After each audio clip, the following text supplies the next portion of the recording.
everybody, and a very warm welcome to QUT on this very, very special day for all of us. It's a day which is actually all about science and engineering, and it's a day all about partnerships, and I guess it's a day about transformation. And if any of you, in a physical way, doubt that, have a look at our contribution to Beirut next door. If you haven't seen it, we're knocking down L Block. Once described by former Lord Mayor Jim Sawley as the ugliest building in Brisbane, which everyone thought was a pretty big call.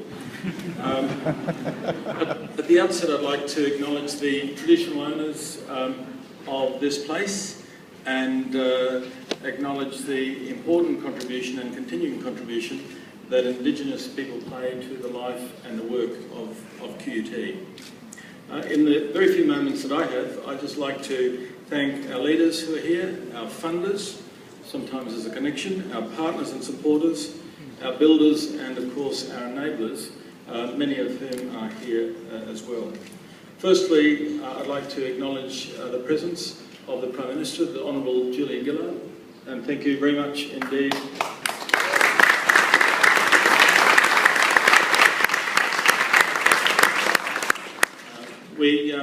We thank you we obviously thank you and the government for the very significant contribution that was made by the Commonwealth toward this particular facility. That's greatly appreciated.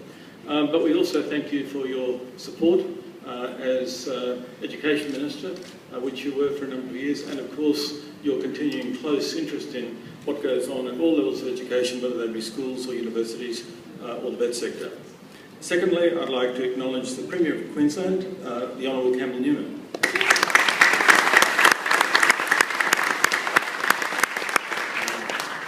We also recognise the Queensland Government for its very significant contribution to this facility, which was a terrific outcome, and we greatly appreciate it. The Premier has been to this facility once before when it was about 90% done. And we knew he was an engineer because he was really interested in the exposed facilities that seems to attract the engineering students and the engineering mind. And he also had a little question. He said, there's an Olympic pool just out there, and he said, so you're telling me that QUT can afford to put an Olympic pool in the middle of the city?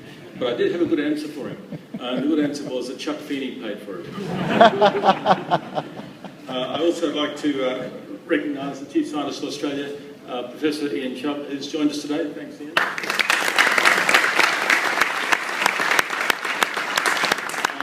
I'm not going to say too much about Professor Chubb because he's quite unpredictable. He's quite unpredictable in what he might say back.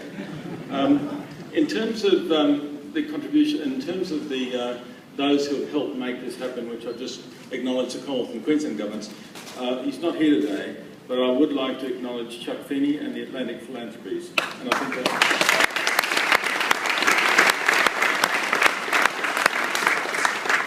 Dave Kennedy's here, who has been representative for Atlantic for 5 years in Australia. But I think that Chuck Feeney's contribution, not only to this place, UQ, to the other universities, to Queensland, to Australia, has been magnificent, and what an unbelievable example he has set. So we're very, very grateful, and he's sorry he can't be here. I'd obviously like to acknowledge the Chancellor, Tim Fairfax. Thanks very much, Tim. He's my boss. That shouldn't be happening. I'd like to recognise and thank Tim. I also acknowledge Peter Arneson, the former Chancellor, Dr. Cheryl Hurst, who was Chancellor before that, also Dennis Gibson, my predecessor. But at QUT we have a great relationship between...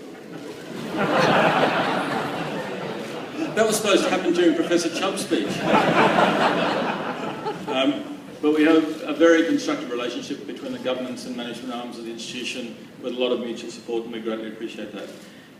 Today is obviously a lot about science, and I should say something and acknowledge a few other folk who are here. The Honourable Ian Walker, the Queensland Minister for Science, IT, Innovation and the Arts, who's just commenced in his role. Welcome, Ian. Professor Chubb, I've already mentioned. Professor Aidan Byrne, the CEO of the Australian Research Council, who's here. Dr. Jeff Garrett, the Queensland Chief Scientist, who's here. I also recognise our own Professor Martin Betts, the Executive Dean of the Faculty of Science and Engineering. I also recognise Professor Ian McKinnon, who's the Executive Director of our new institute, which will be based here, the Institute for Future Environments. The governments have been fantastic, and Chuck has been fantastic in helping us do all this, and QUT has obviously put a lot of own resources as well.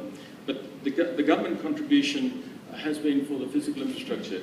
We're now, one of the major themes in this building is science education and engaging schools. And I would like to recognise the two corporates who so far have come on board and who are helping us with our school engagement program. Ulzenko, the CEO of which is Zimimika, and ALS, formerly Campbell Brothers, which is Greg Kilminster. I also recognise the partnership of Lego Education, because we have a Lego Education Research Centre here. I also would like to recognise, because this is such an important community place, our political community leaders who are here, from federal, state and local levels. Teresa Gambaro, the federal member for Brisbane, Robert Cavalucci, state member for Brisbane Central, Councillor Vicky Howard from Central Ward. I also recognise university colleagues who are here today. One of the great things about working in Queensland is that the universities work well together, work well with government, work well with industry, and there is a good relationship in this town, and it's a very important thing. And I recognise Peter Hoy, the Vice Chancellor of UQ, who's here. Thanks, Peter. Also recognise, I haven't seen her, but I know she's going to be here, Sandra Harding, the Vice Chancellor of James Cook, who used to be our Executive Dean of Business and then the Deputy Vice Chancellor, who yesterday was announced as the incoming Chair of Universities of Australia. So Queensland's getting its way in terms of that. You'll be pleased with that, John. I'm really asking for it. I should not forget those who have done the hard work in constructing the place. Leighton Contractors, Craig Laslett, the Managing Director, all your project managers, your foremen, all the folk who have been here, Think Projects, that very large team, which has worked wonderfully with what I think we'd all call Team QUT. Folk from the Science and Engineering faculty, the Institute of Future Environments, QUT Precincts, the Facilities Management Area, the Cube, and the IP in the Cube is ours. And really to thank all the staff and students of the university who've tolerated quite a lot, as this place has been a bit of a difficult building site for quite a long period of time. So I'd like now to ask the Prime Minister whether she would address us and to do the opening. It won't be quite the way that openings are traditionally done, but it will all work, I'm sure.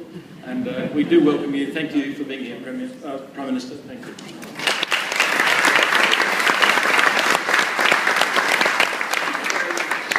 Well, Peter, thank you very much for that welcome. Thank you for having me at your university. Thank you to the Chancellor too. I too start by acknowledging the traditional owners of the land on which we meet, and in a spirit of reconciliation, paying my respects to elders past and present.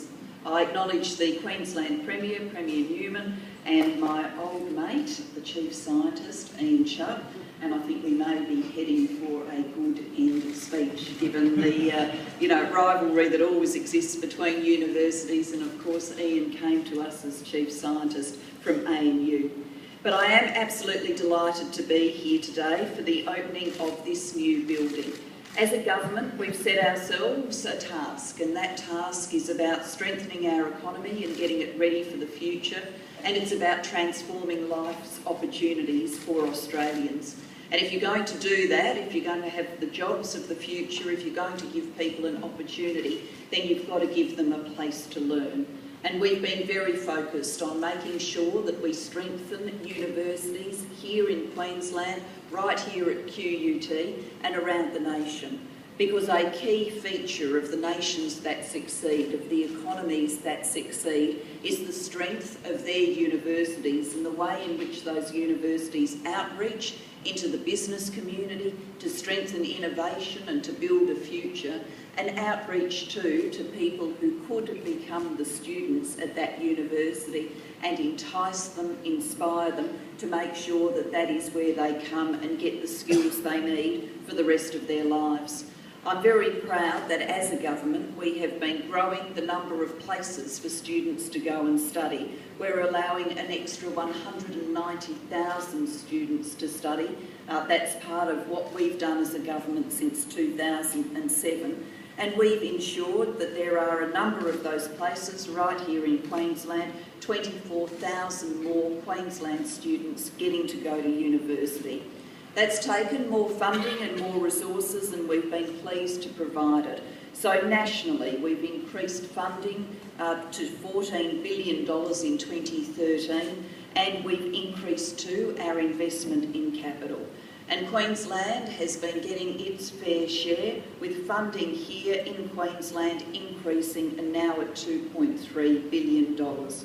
We've invested more than $4 billion in university capital, because if you are going to have places where people want to come, want to learn and offer them the best education, then you need good facilities. And of that $4 billion, $608 million has been invested right here in Queensland. And we were able to help with this building, and I'm very pleased we could provide a contribution of $75 million to this $230 million Science and Engineering Centre. What's great about this centre is the way that it is outreaching to students to encourage them into science. And when we look across our economy and where we are short of skills, it tends to be in the science area, in the so-called STEM skills, science, technology, engineering, maths, the things that we haven't, as a nation, always been that good at capturing young people's enthusiasm and energy for. So, if you bore them when they're at school, if going to science class at school is a chore, if they don't like maths in grade 3 or grade 5 or grade 7, then it is very unlikely that they are going to end up here at QUT studying science, studying technology, studying engineering or studying maths.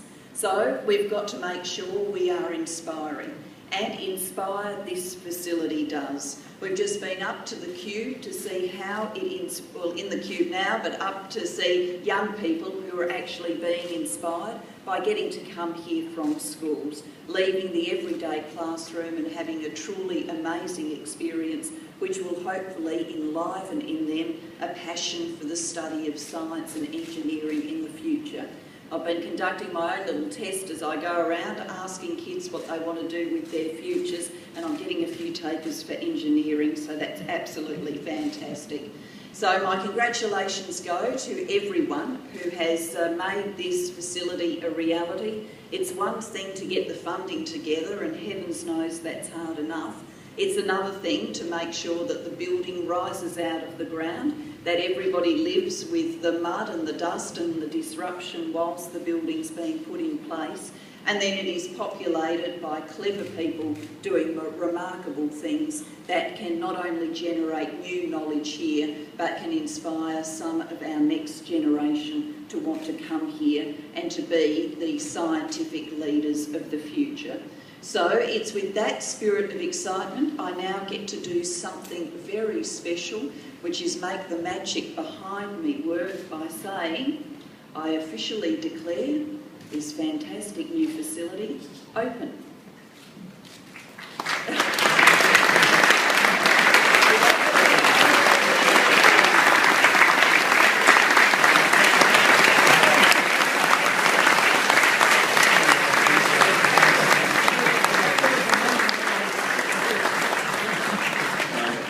Thank you so much, Prime Minister. I now call upon the Premier, Campbell Newman.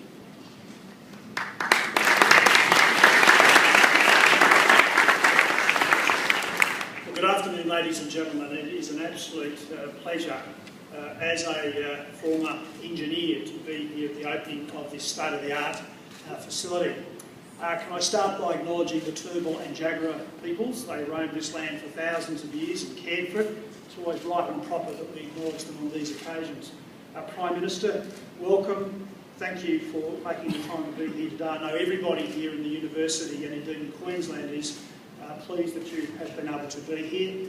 To Tim Fairfax, the Chancellor, to Vice-Chancellor Peter Goldrake, to the Chief Scientist and to the